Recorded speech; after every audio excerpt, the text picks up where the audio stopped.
Hi friends, ഒരുപക്ഷെ Covid ക്രാഷിന് ശേഷം ഈ അടുത്ത കാലത്ത് സ്റ്റോക്ക് മാർക്കറ്റിൽ നടന്ന ഏറ്റവും വലിയ ഒരു വൺ ഡേ ക്രാഷ് എന്ന് നമ്മൾ പറയാൻ പറ്റുന്നത് ജൂൺ 4 നടന്ന സംഭവമാണ്. ഒറ്റ ദിവസം കൊണ്ട് 7% നിഫ്റ്റി തകരുകയുണ്ടായി. അവിടെ പല സ്റ്റോക്കുകളും അതിൻ്റെ തകർച്ച 7% കൂടുതലായിരുന്നു. എന്നാൽ പല സ്റ്റോക്കുകളും ആ ജൂൺ 4 തകർച്ചയ്ക്ക് ശേഷം അതിൻ്റെ പ്രീവിയസ് ഹൈയിലേക്ക് തിരിച്ചു വന്നു എന്ന് മാത്രമല്ല, പുതിയ ഹൈ ക്രിയേറ്റ് ചെയ്തതായിട്ടും കാണാൻ കഴിയും. അപ്പോൾ കഴിഞ്ഞ ആഴ്ചയിൽ മാത്രം 20% മുകളിൽ റിട്ടേൺ നൽകിയ 275 സ്റ്റോക്കുകളുടെ ഒരു ലിസ്റ്റ് നമുക്ക് കാണാൻ കഴിയും. ഇവയിൽ നമ്മൾ കുറച്ചും കൂടി ഫിൽട്ടർ ചെയ്തിട്ടുകൊണ്ട് ഒരു 1000 കോടിക്ക് മുകളിൽ മാർക്കറ്റ് ക്യാപ്പുള്ള സ്റ്റോക്കുകളെ മാത്രം നോക്കുകയാണെങ്കിൽ 54 കമ്പനികളോളം അതിൽ കാണാൻ കഴിയും. ഇവയിൽ Q4 റിസൾട്ടിൻ്റെ അടിസ്ഥാനത്തിൽ നല്ല ബിസിനസ് ഗ്രോത്ത് കാണിക്കുകയും എന്നാൽ ഓവർ വാല്യൂഡ് ആവാതിരിക്കുകയും വലിയ തോതിൽ PE റേഷ്യോ വളരാതിരിക്കുകയും ചെയ്ത ഹൈ ഗ്രോത്ത് പൊട്ടൻഷ്യൽ കാണിക്കുകയും ചെയ്യുന്ന 5 സ്റ്റോക്കുകളെ കുറിച്ചാണ് ഈ വീഡിയോയിൽ ചർച്ച ചെയ്യുന്നത്. R4iയിലേക്ക് എല്ലാവർക്കും ഒരിക്കൽ കൂടി സ്വാഗതം. ഒന്നാമത്തെ stock garden reach ship builders and engineers limited ആണ്. ജൂൺ 4 ഈ സ്റ്റോക്ക് 1275 എന്നുള്ള ലോ ക്രിയേറ്റ് ചെയ്താണ് ക്ലോസ് ചെയ്തത്. കറണ്ട് പ്രൈസ് 1621 രൂപയാണ്. ജൂൺ 4 ലോയിൽ നിന്നും 10 ദിവസങ്ങൾ കൊണ്ട് 21% ഒരു തിരിച്ചുവരവാണ് ഈ സ്റ്റോക്കിൽ സംഭവിച്ചത്. ഡിഫൻസ് സെഗ്മെന്റിൽ സ്വയം പര്യാപ്തത കൈവരിക്കാൻ ഇന്ത്യ പ്രതിജ്ഞാബദ്ധമാണ് എന്നുള്ള കേന്ദ്ര പ്രതിരോധ മന്ത്രി ഇതിൽ കാണിച്ചിട്ടുള്ള ഇൻട്രസ്റ്റ്, ഡിഫൻസ് സെക്ടറിൽ വരാൻ പോകുന്ന മാറ്റത്തിൻ്റെ ഒരു റിപ്പോർട്ടുകൾ തീർച്ചയായും ഡിഫൻസ് സെക്ടറിൽ മൊത്തത്തിൽ ഒരു ബൂസ്റ്റ് നൽകിയിട്ടുണ്ട്. ഇപ്പോൾ ഇന്ത്യൻ നേവിക്കും കോസ്റ്റ് ഗാർഡിനും വാർഷിപ്പുകൾ നിർമ്മിച്ച് നൽകുന്ന ഗാർഡൻ ഷിപ്പിൻ്റെ ആ ഒരു ക്വാർട്ടർലി റിസൾട്ട് നമ്മൾ നോക്കിക്കഴിഞ്ഞാൽ അതിൻ്റെ ഇയർ ഓൺ ഇയർ സെയിൽസിൽ 69% ഒരു ജമ്പും ഇയർ ഓൺ ഇയർ പ്രോഫിറ്റിൽ 102% ഒരു ജമ്പും കാണുകയും.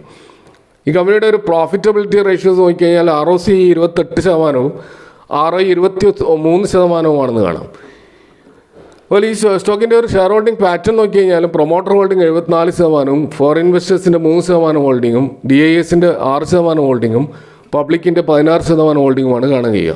ഈ സ്റ്റോക്കിൻ്റെ ഒരു വാല്യുവേഷൻ നോക്കുകയാണെങ്കിൽ PE റേഷ്യോ ഇപ്പോൾ 52.3 എന്നാൽ ഇൻഡസ്ട്രി PE 71.6.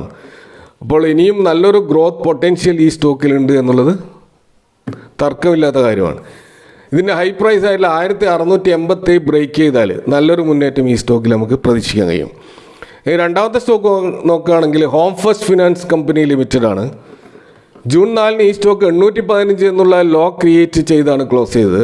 കറണ്ട് പ്രൈസ് 1080 അപ്പോൾ ജൂൺ 4 ആ ഒരു ലോയിൽ നിന്നും 10 ദിവസങ്ങൾ കൊണ്ട് 24% ഒരു മുന്നേറ്റമാണ് ഈ സ്റ്റോക്കിൽ ഉണ്ടായിട്ടുള്ളത്. AUM ഗ്രോത്ത് അഥവാ അസറ്റ് അണ്ടർ മാനേജ്മെൻറ്റിൻ്റെ വളർച്ച, ഇതൊരു ഫൈനാൻസ് കമ്പനിയാണ്. അതിൻ്റെ അസറ്റ് അണ്ടർ മാനേജ്മെൻറ്റിൻ്റെ 10,000 കോടിക്ക് മുകളിൽ ക്രോസ് ചെയ്ത ഒരു വാർത്ത കഴിഞ്ഞ ദിവസം പുറത്തു വന്നതോടുകൂടിയാണ് ഈ സ്റ്റോക്കിൽ നല്ല തോതിലുള്ള ഒരു ഗ്രോത്ത് കാണാൻ കഴിഞ്ഞത്. അപ്പോൾ അതിൻ്റെ അടിസ്ഥാനത്തിൽ പല ബ്രോക്കറേജ് ഹൗസുകളും ഇതിന് ബൈ റേറ്റിംഗ് നൽകുകയും പല അനലിസ്റ്റുകളും റീറേറ്റ് ചെയ്യുകയും ചെയ്തതിൻ്റെ ഭാഗമായിട്ടാണ് ഈ സ്റ്റോക്കിൽ മുന്നേറ്റം ഉണ്ടായിട്ടുള്ളത്. അപ്പോൾ ഈ ഒരു കമ്പനി പ്രധാനമായിട്ടും അവരുടെ ഒരു അവകാശവാദം എന്താണെന്ന് വെച്ചാൽ 48 മണിക്കൂർ കൊണ്ട് ഹാസൽ ഫ്രീ ആയിട്ടുള്ള ഹോം ലോണ് സാങ്ഷൻ ചെയ്യും എന്നുള്ള ഒരു ബിസിനസ് മാർക്കറ്റിംഗ് ആണ് ഇവർ ചെയ്തുകൊണ്ടിരിക്കുന്നത്.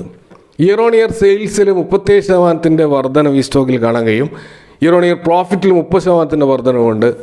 അതുപോലെ കഴിഞ്ഞൊരു 10 വർഷത്തെ CAGR സെയിൽസ് ഗ്രോത്ത് നോക്കുകയാണെങ്കിൽ 50%, 5 ഇയേഴ്സിൻ്റെ 34%, 3 ഇയേഴ്സിൻ്റെ 33% കാണാം. അതുപോലെ പ്രോഫിറ്റിലാണെങ്കിൽ 10 ഇയേഴ്സിൻ്റെത് 61% ഗ്രോത്തും, 5 ഇയേഴ്സിൻ്റെ CAGR ഗ്രോത്ത് 46%, 3 ഇയേഴ്സിൻ്റെ 45% ആണെന്ന് കാണാം. അപ്പോൾ ശക്തമായിട്ട് കൺസിസ്റ്റൻ്റായിട്ടും വളർന്നുകൊണ്ടിരിക്കുന്ന ഒരു സ്റ്റോക്കാണ് ഹോം ഫസ്റ്റ് ഫൈനാൻസ് ലിമിറ്റഡ്. ഇതിൻ്റെ പ്രൊമോട്ടർ ഹോൾഡിംഗ് 23%, ഫോറിൻ ഇൻവെസ്റ്റേഴ്സിൻ്റെ ഹോൾഡിംഗ് 25%, ഡൊമസ്റ്റിക് ഇൻവെസ്റ്റേഴ്സിൻ്റെ 11% ഹോൾഡിംഗ് ഈ സ്റ്റോക്കിൽ കാണാം. പബ്ലിക്കിൻ്റെ 39% ഹോൾഡിങ്ങും ഈ സ്റ്റോക്കിലുണ്ട്. അപ്പോൾ പ്രൊമോട്ടർ ഹോൾഡിംഗ് കുറവാണെങ്കിലും ഫോറിൻ ഇൻവെസ്റ്റേഴ്സിൻ്റെ ഹോൾഡിംഗ് വളരെയധികം ഉണ്ട് എന്നുള്ളത് ഈ സ്റ്റോക്കിൽ ഒരു പോസിറ്റീവായിട്ടുള്ള ഒരു ഘടകമാണ്. സ്റ്റോക്കിൻ്റെ PE ഇപ്പോൾ 31 എന്ന ലെവലിലാണ് കാണാൻ കഴിയുക. ഇൻഡസ്ട്രി PE ആണെങ്കിൽ 20, അതിനേക്കാളും ഓവർ വാല്യൂഡ് ആയിട്ടാണ് നമുക്ക് ഈ സ്റ്റോക്ക് കാണാൻ കഴിയുക. അപ്പോൾ നിങ്ങളൊരു ലോങ് ടേം ഇൻവെസ്റ്റർ ആണെങ്കിൽ തീർച്ചയായും ഒരു കറക്ഷന് വേണ്ടി വെയിറ്റ് ചെയ്യുന്നതായിരിക്കും നല്ലത്. അടുത്ത KEC ഇന്റർനാഷണൽ ലിമിറ്റഡ് എന്നൊരു കമ്പനിയാണ്. ജൂൺ 4 ഈ സ്റ്റോക്ക് 697 എന്നുള്ള ലോ ക്രിയേറ്റ് ചെയ്തതിന് ശേഷം അതിൻ്റെ കറണ്ട് പ്രൈസ് ഇപ്പോൾ വന്നിട്ടുള്ളത് 935 ആണ്. ആ ജൂൺ 4 ക്രിയേറ്റ് ചെയ്ത ലോയിൽ നിന്നും പിന്നീട് ഈ 10 ദിവസങ്ങൾ കൊണ്ട് 25% ഒരു വളർച്ചയാണ് ഇതിൻ്റെ റിട്ടേണിൽ നമുക്ക് കാണാൻ കഴിയുക. കഴിഞ്ഞ വർഷം അവസാനം ഡിസംബറിൽ ഏർപ്പെടുത്തിയിട്ടുള്ള ഇതിൻ്റെ ഒരു ഓർഡർ ബുക്ക് നോക്കിക്കഴിഞ്ഞാൽ 30,000 കോടിയുടെ ഓർഡർ ബുക്കാണ് ഈ കമ്പനിക്കുള്ളത്. ആ ഓർഡർ ബുക്കിൽ നിന്ന് പിന്നെയും വർധനവ് ഓരോ മാസവും ഉണ്ടായിക്കൊണ്ടിരിക്കുകയാണ്. ഇപ്പോൾ ഏറ്റവും ഒടുവിൽ 1000 കോടിയുടെ പുതിയൊരു ഓർഡറുകൾ ഈ സ്റ്റോക്കിൽ ലഭിച്ചതായിട്ടുള്ള ന്യൂസ് പുറത്തു വന്നതോടുകൂടിയാണ് ഈ സ്റ്റോക്കിൽ നല്ലൊരു മുന്നേറ്റം ഇപ്പോൾ ഉണ്ടായിട്ടുള്ളത്. ഒരു global engineering procurement company, construction company ആയിട്ടുള്ള KEC ഇന്റർനാഷണൽ, ഇവരുടെ ഒരു ബിസിനസ് വേർട്ടിക്കൽസ് നോക്കുകയാണെങ്കിൽ ഇവർ power and transmission and distribution സെഗ്മെൻറ്റിലുണ്ട്. കൂടാതെ റെയിൽവേ സെഗ്മെൻറ്റിലും ഇവരുടെ കൺസ്ട്രക്ഷൻ വർക്കുകളുണ്ട്, സിവിൽ കൺസ്ട്രക്ഷൻസ് ഉണ്ട്, അർബൻ ഇൻഫ്രാസ്ട്രക്ചർ മേഖലയിലും ഇവരുടെ എഞ്ചിനീയറിംഗ് കൺസ്ട്രക്ഷൻ പരിപാടികളുണ്ട്, സോളാർ മേഖലയിലുണ്ട്, ഓയിൽ ആൻഡ് ഗ്യാസ് പൈപ്പ് ലൈനിലുണ്ട്, കേബിൾ മേഖലയിലുണ്ട്. അപ്പോൾ അക്രോസ് ഓൾ സെഗ്മെൻറ്റിൽ വ്യാപിച്ച് കിടക്കുന്ന ഒരു EPC കമ്പനിയാണ് ഈ KEC ഇന്റർനാഷണൽ എന്ന് പറയുന്ന ഈ ഒരു കമ്പനി. ഈ കമ്പനി RPG ഗ്രൂപ്പ് അഥവാ രാംപ്രസാദ് ഗോയങ്കയുടെ ഒരു ഫ്ലാഗ്ഷിപ്പ് കമ്പനിയാണ്.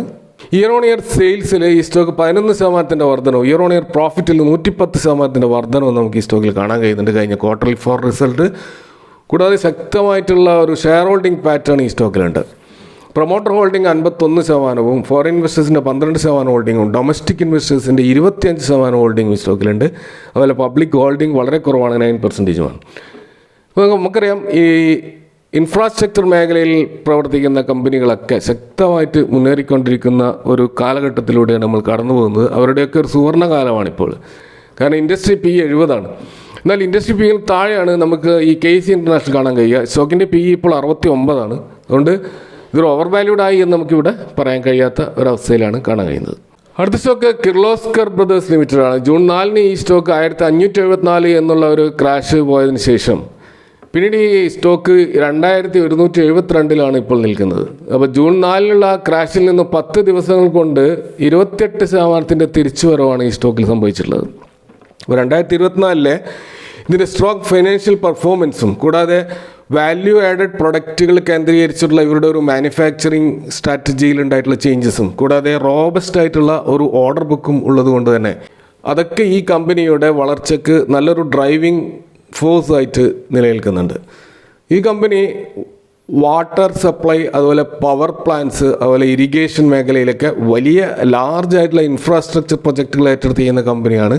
ഇത് കൂടാതെ ഇവർ പമ്പ്സ്, അതുപോലെ വാൾവ്സ്, മോട്ടോഴ്സ്, കൂടാതെ ഹൈഡ്രോ ടർബൈൻ തുടങ്ങിയ പല പ്രൊഡക്റ്റുകളും നിർമ്മിച്ച് നൽകുന്നുണ്ട്. എഞ്ചിനീയറിംഗ് മാനുഫാക്ചറിങ് രംഗത്തുള്ള ഫ്ലൂയിഡ് മാനേജ്മെൻറ്റ് മേഖലയിലെ ഒരു മാർക്കറ്റ് ലീഡിംഗ് കമ്പനിയാണ് കിർലോസ്കർ ഗ്രൂപ്പിൻ്റെ പാർട്ടായിട്ടുള്ള ഈ ഒരു കിർലോസ്കർ ബ്രദേഴ്സ് എന്നൊരു കമ്പനി. ഇവർക്ക് ഏകദേശം 250-ലധികം പ്രൊഡക്റ്റ് കാറ്റഗറികളുണ്ട്. അതുപോലെ 100,000-ലധികം ഈ സ്റ്റോക്ക് കീപ്പിംഗ് യൂണിറ്റുകളും, അതുപോലെ 12-ലധികം ഇൻഡസ്ട്രിയിൽ 2500-ഓളം കസ്റ്റമേഴ്സും ഉണ്ടെന്നാണ് ഇവരുടെ സൈറ്റുകൾ നമുക്ക് മനസ്സിലാക്കാൻ കഴിയുന്നത്. ഇയർ ഓൺ ഇയർ സെയിൽസിൽ 8% വർധനവും പ്രോഫിറ്റിൽ 51% വർധനവും നമുക്ക് കാണാൻ കഴിയും. ROC 27, ROE 22 ശക്തമായ പ്രോഫിറ്റബിലിറ്റി റേഷ്യോ ആണ് നമുക്ക് കാണാൻ കഴിയുക. പ്രൊമോട്ടർ ഹോൾഡിംഗ് 66%, ഫോറിൻ ഇൻസ്റ്റിറ്റ്യൂഷൻ്റെ 4% ഹോൾഡിങ്ങും, ഡൊമസ്റ്റിക് ഇൻവെസ്റ്റേഴ്സിൻ്റെ 9% ഹോൾഡിംഗ് ഇതിൽ കാണാൻ കഴിയും. പബ്ലിക് ഹോൾഡിംഗ് 20% ഇതിലുണ്ട്. സ്റ്റോക്കിൻ്റെ PE 50, ഇൻഡസ്ട്രി PE 44. ഇൻഡസ്ട്രി PEക്കാളും കുറച്ചുകൂടി ഓവർ വാല്യൂഡ് ആയിട്ടാണ് ഈ സ്റ്റോക്ക് ഇപ്പോൾ നിൽക്കുന്നത്. അതുകൊണ്ട് ഒരു കറക്ഷന് വേണ്ടി വെയിറ്റ് ചെയ്യുന്നതായിരിക്കും കൂടുതൽ അഭികാമ്യം. അടുത്ത സ്റ്റോക്ക് തിത്തഗാർ റെയിൽ സിസ്റ്റംസ് ലിമിറ്റഡ് ആണ്. ജൂൺ 4 ഈ സ്റ്റോക്ക് 1198 എന്നുള്ള ലോ ക്രിയേറ്റ് ചെയ്താണ് ക്ലോസ് ചെയ്തത്. ഇതിൻ്റെ കറണ്ട് പ്രൈസ് 1482 എന്നാണ് കാണാം. ജൂൺ 4 ആ ഒരു ലോയിൽ നിന്നും 10 ദിവസങ്ങൾ കൊണ്ട് 20% തിരിച്ചുവരവാണ് ഈ സ്റ്റോക്കിൽ കാണാൻ കഴിയുന്നത്. വന്ദേ ഭാരതിൻ്റെയും മെട്രോ ഭാരതിൻ്റെയും ഒക്കെ വൻ ഓർഡറുകൾ പൂർത്തീകരിച്ചിട്ടുള്ള ഈ കമ്പനിക്ക് സർക്കാർ എത്രമാത്രം റെയിൽവേ കാപ്പക്സ് വർദ്ധിപ്പിക്കുന്നുവോ അത്രമാത്രം ഇവരുടെ ആ ഒരു ഓർഡർ ബുക്കും വർദ്ധിച്ചുകൊണ്ടേയിരിക്കും. അപ്പോൾ അതുകൊണ്ട് തന്നെ നുവാമ പോലെയുള്ള ഇൻ്റർനാഷണൽ ബ്രോക്കറേജ് ഹൗസുകൾ ഇതിന് നൽകിയിട്ടുള്ള ഒരു റേറ്റിംഗ് വളരെ ഹൈ ആണ്. 22% ഒരു അപ്സൈഡ് മൂവിങ് പൊട്ടൻഷ്യൽ ഈ സ്റ്റോക്കിലുണ്ടെന്നാണ് ഈ നുവാമ പറയുന്നത്.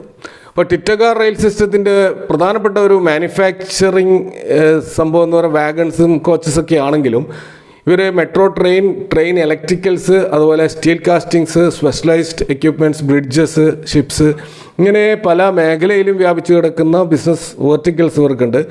കൂടാതെ ഇവർ ഡൊമസ്റ്റിക് മാർക്കറ്റ് കൂടാതെ എക്സ്പോർട്ട് മാർക്കറ്റിലും ശ്രദ്ധ കേന്ദ്രീകരിച്ചിട്ടുണ്ട്. ഇയർ ഓൺ ഇയർ സെയിൽസിൽ 8% വർധനവും പ്രോഫിറ്റിൽ 69% വർധനവും നമുക്ക് കാണാൻ കഴിയും. സെയിൽസ് CAGR 10 വർഷത്തെ നോക്കുകയാണെങ്കിൽ അത് 20% 3 ഇയേഴ്സിൻ്റെത് അത് 36% വർദ്ധിച്ചത് കാണാം. അതുപോലെ പ്രോഫിറ്റ് CAGR 10 വർഷത്തെ 51% ഇപ്പോൾ 181% ഒരു മാസീവായിട്ടുള്ള ഒരു ജമ്പ് നമുക്ക് കാണാൻ കഴിയുന്നുണ്ട്. അതുപോലെ ROC 24.9 ROE 18.1 എന്നുള്ള ഒരു ശക്തമായ ROCയും ROEയും ഈ സ്റ്റോക്കിൽ നമുക്ക് കാണാൻ കഴിയും. പ്രൊമോട്ടർ ഹോൾഡിംഗ് 42%, ഫോറിൻ ഇൻസ്റ്റിറ്റ്യൂഷൻ്റെ ഹോൾഡിംഗ് 17%, ഡൊമസ്റ്റിക് ഇൻസ്റ്റിറ്റ്യൂഷൻസ് 13%, അതുപോലെ പബ്ലിക് 26% ഹോൾഡിംഗ് ഉള്ള ടിറ്റഗാർ റെയിൽസിൻ്റെ ഷെയർ ഹോൾഡിംഗ് പാറ്റേണും വളരെ സ്ട്രോങ് ആണ്. സ്റ്റോക്കിൻ്റെ PE ഇപ്പോൾ 69.2 ആണ്. അത് കുറച്ച് ഹൈ വാല്യുവേഷനാണ്. ഇൻഡസ്ട്രി 44% ഉള്ളൂ ഇൻഡസ്ട്രി PE. അപ്പോൾ ഈ സ്റ്റോക്കിലും ഒരു കറക്ഷൻ വേണ്ടി വെയിറ്റ് ചെയ്യുന്നതായിരിക്കും ഏറ്റവും നല്ല ഒരു എൻട്രി ലെവൽ. അപ്പോൾ ഇവിടെ പരാമർശിച്ച ഈ ഒരു 5 സ്റ്റോക്കുകൾ നിങ്ങൾ വാച്ച് ലിസ്റ്റിൽ ആഡ് ചെയ്യാവുന്നതാണ്. കാരണം ഈ സ്റ്റോക്കുകളുടെ ഒരു പ്രത്യേകത എന്ന് വെച്ചാൽ ഏത് ക്രാഷ് സംഭവിച്ചാലും വളരെ പെട്ടെന്ന് ബൗൺസ് ബാക്ക് ചെയ്യാനുള്ള ഒരു ടെൻഡൻസി ഈ സ്റ്റോക്കുകൾ നമുക്ക് കാണാൻ കഴിയുന്നുണ്ട്. അതിൻ്റെ ഒരു കാരണം ഈ കമ്പനിയുടെ ആ സ്ട്രോങ് ബിസിനസ് ഗ്രോത്തും അത് ഇപ്പോഴത്തെ പ്രസൻറ്റ് കണ്ടീഷനിൽ വളരെയധികം പ്രാധാന്യം അറിയിക്കുന്ന സെക്ടറുകളിലുമാണ് ഈ സ്റ്റോക്കുകൾ ഉള്ളത് എന്നുള്ളത് കൊണ്ടാണ്. എന്നാൽ ഇവയേക്കാൾ നല്ല രീതിയിൽ മുന്നോട്ട് പോയിട്ടുള്ള സ്റ്റോക്കുകൾ ഉണ്ടെങ്കിലും അതൊക്കെ വളരെയധികം ഓവർ വാല്യൂഡ് ആയതുകൊണ്ടാണ് ഇവിടെ പരാമർശിക്കാതിരുന്നത്. Thank you for watching. See you next time with another video.